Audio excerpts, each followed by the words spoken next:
दोस्तों, यहोवा का धन्यवाद करेंगे और जो हमारा परमेश्वर है जिसने आपके पर और हमारे परिवार पर दया की है। अगर हम परमेश्वर के वचनों को पढ़ रहे हैं तो ये सब परमेश्वर की दया है, परमेश्वर का अनुग्रह है और परमेश्वर का प्रेम है। क्योंकि परमेश्वर ने हमें जीवन दिया है, परमेश्वर ने हमें संभाला है। आज हम आपके सामने वो वचन पढ़ने जा रहा हूँ जो बहुत गहराई से आपने नहीं पढ़े होंगे।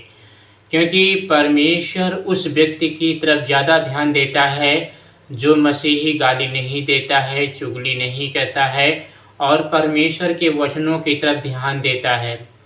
परमेश्वर ये नहीं देखता कि आपने कितना अच्छा खाना खाया, कितने महल में रहते हैं, कितना अच्छे कपड़े पहनते हैं, कितने मोटे हैं, कितनी सर्विस है, कितनी सैलरी कमाते हैं। परमेश्वर इससे कोई लाभ नहीं है। परमेश्वर से लाभ यह है कि परमेश्वर को आपकी चिंता है कि आपकी आत्मा नरक न चली जाए, आप शैतान के चुंगल में न फंसकर उसके पीछे पीछे अधोलोक में न चले जाएं। क्योंकि परमेश्वर ने जब क्रूस पर लहू बहाया था, इसलिए बहाया था ताकि हम परमेश्वर के राज्य के वारिस कहलाएं, उस मुकुट को थामे रहें। क्योंकि वो मुकुट आपका छीन भी सकता है अगर हम धरती पर गलत लोगों की संगति करेंगे, गलत लोगों के साथ रहेंगे तो उनकी भाषाएं हम सीख जाएंगे, उनकी चाल हम सीख जाएंगे। इसीलिए प्रभु यीशु मसीह ने हमें रोक रखा है कि तुम किसी गलत लोगों की संगति बिल्कुल भी आपको नहीं करना। चाहे जितना अच्छा आपका फ्रेंड हो या दोस्त हो, अगर वो यीशु मसीह की लकीर को नांगता है, यीशु मसीह के वचनों को तोड़ रहा है, यीशु मसीह के वचनों को नहीं मानता है और आपको बुराई की तरफ लेके जा रहा है, तो आप यीशु मसीह के खातिर सबको छोड़ देना। लेकिन आप परमेश्वर के वचनों को, जो परमेश्वर का वचन है, आप इसको कभी भी छोड़ना। क्योंकि ये जीवन है, यही आपको स्वर्ग पहुंचा सकता है। लोग आपको भरमाएंगे, यूट्यूब पे वीडियो भरे पड़े हैं, यीशु मसीह कोई नहीं है, यीशु मसीह झूठा है, यीशु मसीह अंग्रेजों का है, वो 2000 साल हो गए भी क्यों नहीं आ रहा है, वो उसके वचन झूठे हैं। प्रभु यीशु मसीह ने अपने चेलों से पहले ही कह दिया था, जब वो यीशु मसीह के साथ बैठे थे चेले लोग, तो यीशु मसीह से चेले कहने लगे, तेरे आने का जगत का अंत चिन्ह क्या होगा प्रभु यीशु मसीह, पहले बताइए। यानी पहले यीशु मसीह का आना होगा, उसके बाद जगत का अंत होगा। तब यीशु मसीह ने सटीक वचन भविष्यवाणी की थी और कहा था कि सावधान, कोई तुम्हें ना भरमाने पाए, कोई तुम्हें ना फुसलाने पाए, कोई तुम्हें बहलाने ना पाए। क्योंकि ये परमेश्वर जीवित वचन है, जीवित परमेश्वर है और आप परमेश्वर के वचन से प्रेम से रहें। जब हम प्रेम से रहते हैं तो परमेश्वर क्या करता है, वो भी हमसे प्रेम करते हैं। अगर आपके मन में किसी के प्रति नफरत है, किसी के प्रति डाह है, जलन है, क्रोध है, तो आप उसे क्षमा करें। जब हम दूसरे के पाप क्षमा करेंगे तभी प्रभु यीशु मसीह हमारे भी अपराधों को क्षमा करेंगे।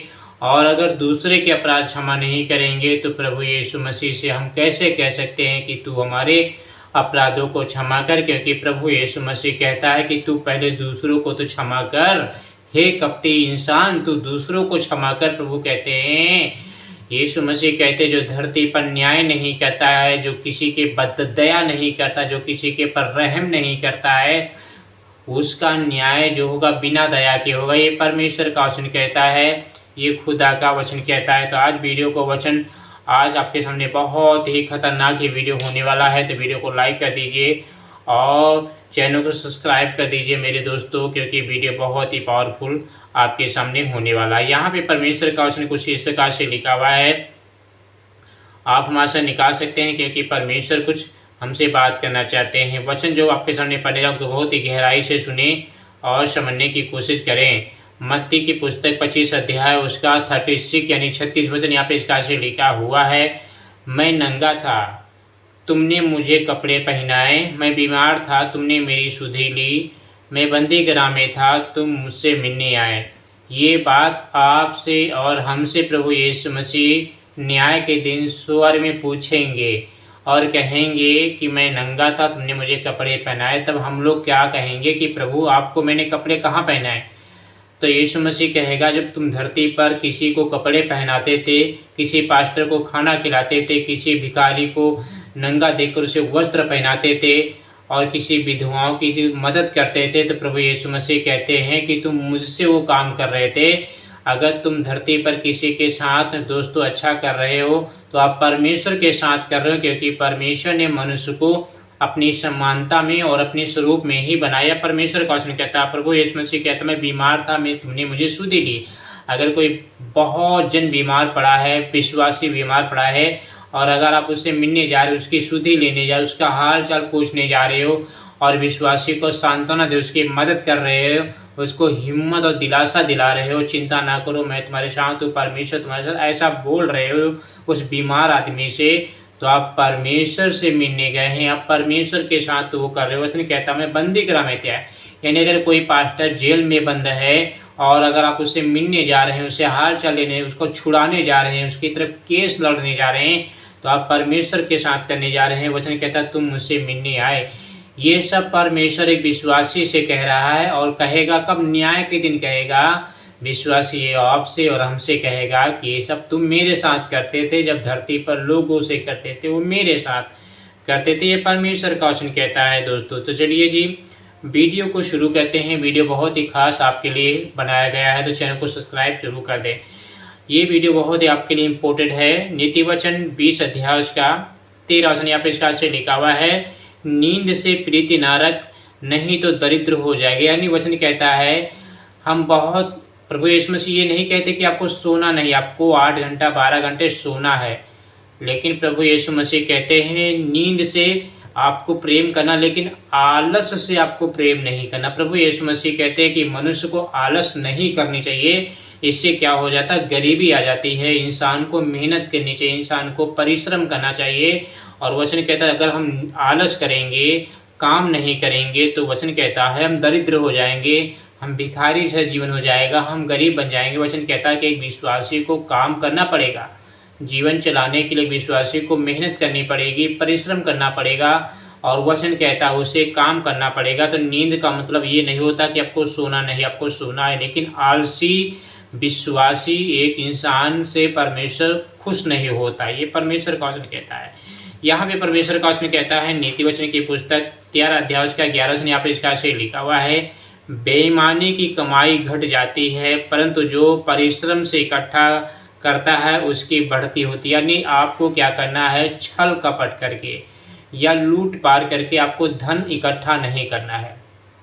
आपको किसी का हक नहीं मारना है, किसी के जमीन या किसी की पैसा या भाई भाई का पैसा या घर में पैसा, आपको बेईमानी से उसका हक नहीं मारना है। वचन कहता है उसकी कमाई जो है ना घट जाती है, यानी हम कमाएंगे वो घट जाती है, यानी बीमारी में चला जाएगा, कोर्ट कचहरी में पैसा चला जाएगा, बच्चों की बीमारी में चला जाएगा, पैसा वो बर्बाद हो जाएगा, क्योंकि हम लोग चोरी से पैसा कमाया है, छल कपट से कमाया। परमेश्वर का वचन कहता है जो परिश्रम से करे, यानी जो मेहनत विश्वासी करता है, खून पसीना बहाता है, मंजूरी ततूरी करता है, नौकरी करता है, कुछ भी काम करता है, वचन कहता है उसकी बढ़ती होती है। यानी परमेश्वर उसके काम के ऊपर आशीष देते हैं, उसके हर एक काम के ऊपर बढ़ती करते, क्योंकि वचन कहता है तू अपनी कमाई को निश्चय खाने पाएगा, तू धन्य होगा और तेरा भला ही होगा। ये परमेश्वर का वचन कहता है।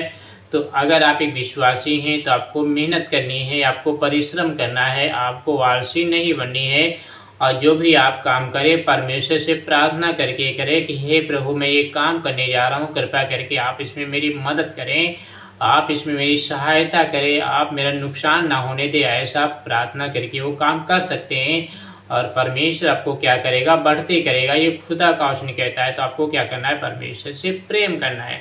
वचन कहता है नीति वचन 28 अध्याय का 19 वचन, यहाँ पे इसका लिखा हुआ है, जो निकम्मे लोगों की संगति करता है वह कंगालपन से घिरा रहता है। यानी निकम्मे लोग कौन होते हैं? जो बहुत ज़्यादा आलसी लोग होते हैं, जो काम नहीं करते, जो घूमते टहलते रहते हैं। अगर हम उनकी संगति करेंगे तो वचन कहता है हम कंगालपन हो जाएंगे। अगर आप काम नहीं करोगे, मेहनत नहीं करोगे और ऐसे फालतू घूमोगे तो आप कंगाल हो जाओगे, आप कपड़े नहीं पहन पाओगे, अच्छा खाना नहीं खा पाओगे। तो परमेश्वर का वचन कहता है कि एक इंसान को, एक विश्वासी को काम करना पड़ेगा, मेहनत करनी पड़ेगी, तब परमेश्वर क्या करेगा? उसमें आपको आशीष देगा। तो गलत लोगों की संगति करने के खिलाफ परमेश्वर है। जो निकम्मे लोग, जो आलसी लोग हैं, जो किसी काम के नहीं, जो काम नहीं करते हैं, जो घूमते फिरते रहते हैं, आपको उनकी संगति नहीं करनी है। आप अपने काम से काम मत ले, आप परमेश्वर के वचन पे चलने की कोशिश करें और जो भी प्रभु यीशु मसीह कहते हैं उसको तरफ ध्यान लगाएं, क्योंकि प्रभु यीशु मसीह का राज निकट आ गया है। वचन कहता है जो कंगालपन से घिरा रहता है, वचन कहता है उसके जीवन में गरीबी ही बनी रहती है, वो कुछ भी अच्छा जीवन नहीं जी पाता, उसकी कोई भी शौक पूरी नहीं होती है। क्यों? क्योंकि वो क्या करता है, गलत लोगों के साथ घूमता फिरता रहता है। परमेश्वर का वचन कहता है नीति वचन 28 अध्याय उसका 22 वचन यानी 28 and 22 वचन कहता है लालची इंसान दौलत के पीछे भागता है, लेकिन वह नहीं जानता कि निर्धनता उस पर आ पड़ेगी। यानी एक इंसान को पैसे के पीछे नहीं बल्कि परमेश्वर के पीछे भागना चाहिए, क्योंकि प्रभु यीशु मसीह ने खुद वचन में सिखाया है कि तुम पहले मुझे जानो, मुझे पहचानो, तुम और धर्म और राज की खोज करो तो सारी वस्तुएं, प्रभु यीशु मसीह कहते हैं, मैं तुम्हें यूं ही पकड़ा दूंगा, दे दूंगा। वचन कहता है जो इंसान यीशु मसीह को छोड़कर दौलत के पीछे भागता है वह क्या जानता, वह नहीं जानता क्या करता है कि उस पर जो है ना गरीबी अचानक आ पड़ेगी। तो आपको काम तो करना पड़ेगा, लेकिन आपको क्या करना है, लालची नहीं बनना है, लालची इंसान के पीछे नहीं भागना है, आपको मेहनत करनी है, आपको परिश्रम करना है। वचन कहता है अगर आप एक गरीबी की हालत से बचना चाहते हैं तो आपको प्रभु की तरफ झुकना पड़ेगा, आपको प्रभु की तरफ आगे कदम से कदम बढ़ा के चलना पड़ेगा। ये परमेश्वर का वचन कहता है, इसीलिए आपको क्या करना है, परमेश्वर के पीछे भागना है, ना कि धन के पीछे दोस्तों। क्योंकि धन तो चला जाएगा, लेकिन परमेश्वर अगर चला गया, धन तो मिल जाएगा लेकिन परमेश्वर अगर चला गया तो आपको कहाँ मिलेगा। तो इसीलिए आपको क्या करना है, परमेश्वर के पीछे भागना है। यशायाह की पुस्तक 24 अध्याय उसका 1 वचन, सुनो यहोवा पृथ्वी को निर्जन और सुनसान करने पर है।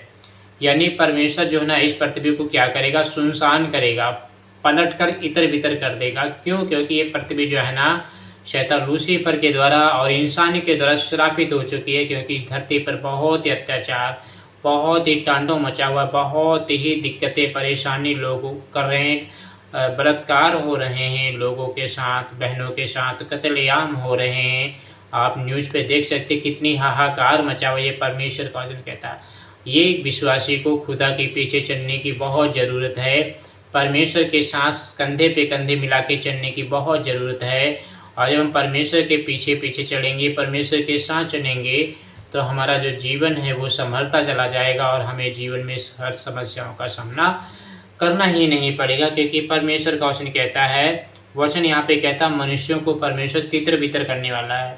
तो इसीलिए अंत के दिन में हमें धन के पीछे नहीं भागना है, अंत के दिन में ही प्रभु के पीछे भागना है, क्योंकि प्रभु ही प्रतापी राजा है, प्रभु ही महान ईश्वर है और वो आपके ऊपर दया करेगा, क्योंकि परमेश्वर आपके साथ है दोस्तों। क्योंकि खुदा ने हमें बचाया है, खुदा ने हमें संभाला है और वो चाहता है कि हम उसके बच्चे बेटे बेटियां एक अच्छा जीवन जिएं और अपनी आँखों को शुद्ध करें, अपनी आँखों को निर्मल करें। क्योंकि जो हमारी आँखें हैं यही हमें नरक पहुँचा सकती हैं, यही हमें स्वर्ग पहुँचा सकती हैं। क्योंकि प्रभु यीशु मसीह का वचन कहता है ये तेरी आँख शुद्ध है तो तेरा सारा शरीर क्या रहेगा, उजाला रहेगा।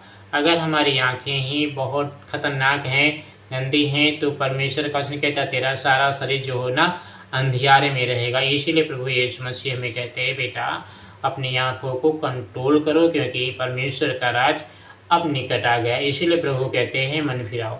तो चलिए जी वीडियो को यहीं पे एंड करते हैं और छोटी सी आराधना कहते हैं, छोटी सी प्रार्थना कहते हैं और छोटे से चैनल को आप सब्सक्राइब करें, वीडियो को लाइक करें और अपने रिश्तेदारों के पास, अपने यार दोस्तों के पास इस वीडियो को शेयर करें। विश्वास करते हैं तो शेयर जरूर करें, और अगर वो विश्वास नहीं करते हैं दोस्तों, अगर विद्रोह कर रहे हैं, यीशु मसीह का अपमान करें, तो आप इस वीडियो को उसके पास शेयर ना करें। क्योंकि परमेश्वर के वचन जो है ना, परमेश्वर के मोती जो है ना, सुअरों के आगे नहीं फेंके जाते हैं, क्योंकि वो रौंदेंगे। यानी ये जो परमेश्वर का बाइबल वचन है, जो मजाक करते हैं, जो ठट्ठा करते हैं, मैं उनको वचन का प्रचार नहीं करना, क्योंकि उन्हें रौंद देंगे। परमेश्वर का वचन उन लोगों के लिए है जिनको परमेश्वर ने चुना है, जो परमेश्वर के भेड़े हैं, परमेश्वर उनके लिए वचन रखा है। तो चलिए अपने घुटनों को टोके। हे मेरे परमेश्वर, तूने इतना योग हमें बनाया है, इतनी हमें अच्छी शांति दी है, आशीष दी है, चंगाई दी है पिता, कि आपने मुझे हर तरफ से आशीष दी, हमें संभाला है, हमें बरकत दी, हमें सफलता दी है। शुद्ध और पवित्र किया है, हमें आशीषित किया है, हमें चंगा किया है प्रभु, क्योंकि आप चंगा करने वाले परमेश्वर हैं। आपकी महिमा और तारीफ करते हैं पिता। आपने मुझे जीवन दिया है, आपने मुझे संभाला है, आपने मुझे भरोसा दिलाया कि मैं तुम्हारे साथ हूँ। परमेश्वर जिस विश्वासी के साथ है उस विश्वासी के हमेशा काम बनते रहेंगे। उसका कुछ भी नुकसान अगर हो भी जाए, शैतान अगर छीन भी ले तो वापस परमेश्वर करके देगा, क्योंकि परमेश्वर का राज निकट है। परमेश्वर इतना महान है कि आपको कभी टलने नहीं देगा, आपको किसी के आगे झुकने नहीं देगा, आपको किसी के आगे लज्जित नहीं होने देगा, किसी के आगे शर्मिंदगी महसूस नहीं होने देगा, क्योंकि परमेश्वर हमारा ऐसा परमेश्वर है। इसलिए खुदा को पुकारें, किसी मनुष्य के आगे झुकने की कोशिश बिल्कुल ना करें। तो चलिए जी, परमेश्वर का धन्यवाद करें और वीडियो को लाइक करें, शेयर करें। आमीन।